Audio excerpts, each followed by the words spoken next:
What's going on, guys? In last week's video we compared the sharpened greatsword versus the Nirnhoned Maul. Today we're going to compare the sharp Maul versus the sharpened greatsword.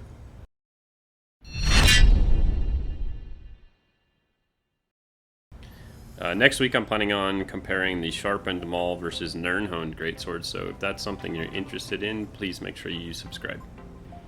Let's have a look at the buff stats. With the greatsword, we've got 3,949 weapon damage and 11,279 physical penetration. With the Maul, we've got 3,589 weapon damage and 14,579 penetration.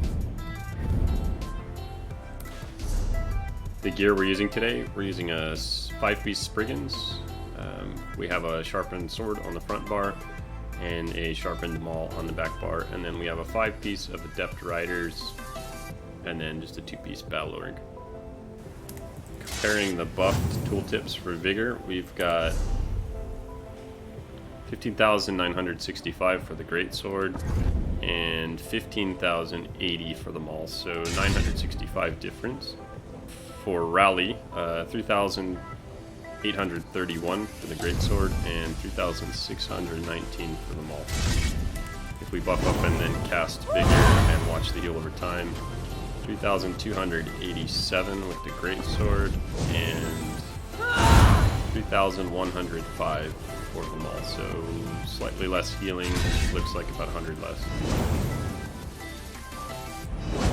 If we compare damage to surprise attack, it's like 7,848 for the greatsword,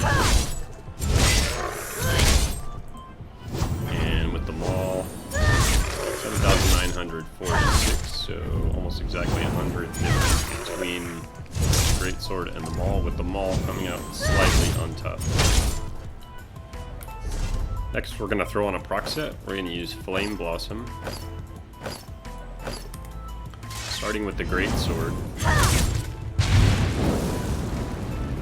the damage was 5,903. With the Maul,